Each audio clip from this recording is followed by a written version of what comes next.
Okay, so here I have Professor Marandie, the Iranian professor, and he's kind of shook. So it seems like the Ukraine targeted Iran, and I mean, look at this guy's face right here, talking about the supremacy of Iran. Bro, these are state-funded terrorists. They are not peaceful people. They want to continually have war. And if there's a lion outside your door, uh, it would be lazy, it would be sluggish not to go out and deal with the lion outside your door. And this is what Iran is. This is what these terrorist groups are.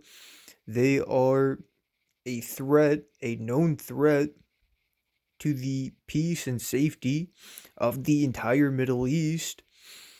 And so, uh, you know, uh, America decided to take care of it.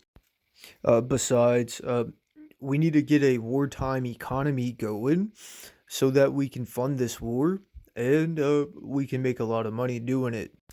If it wasn't God's will that this war began, it wouldn't have happened. But let's check out this video of the now scared Iranian professor, in which just a couple of weeks ago he was mighty and proud. Your report actually touched upon a very important point, and that is that targeting cannot be carried out by Ukraine alone. They do not have that technology. And as far as I know, the NATO itself is not capable of doing that either. It is the United States itself. So from my understanding, many of the targets, most of the targets in Russia, it is the CIA and that is facilitating the targeting process, and thus the attack on the Iranian ship must fall within that framework. So this is an assault by the United States and Ukraine based on this understanding, in this interpretation, which I think is valid.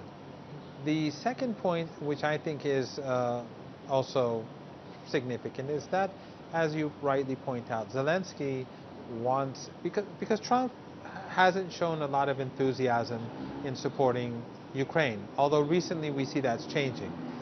And he seems to be moving in the direction of greater support for Ukraine. And I think that Zelensky has carried out this attack basically to reinforce that, to tell Trump that, look, I am useful to you, I am of assistance to you against Iran, so give me some more support.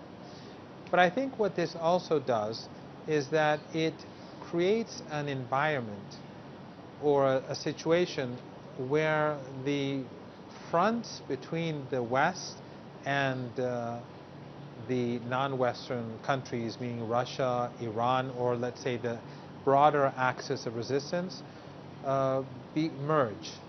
In other words, I think that we're seeing a closer link between the Russian Iranian axis of resistance side. The sides are, it's sort of, they're moving closer to each other, and NATO is fighting all of these entities simultaneously. I think actually this doesn't work well for the United States. I don't think this is a good move by the United States, because by merging, by bringing Iran and Russia closer to each other, by bringing the axis of resistance in Russia closer to each other, by merging these fronts with one another, they actually make it more difficult for themselves in confronting all of these adversaries. I just can't wait to get some new wartime facilities in America that will create jobs.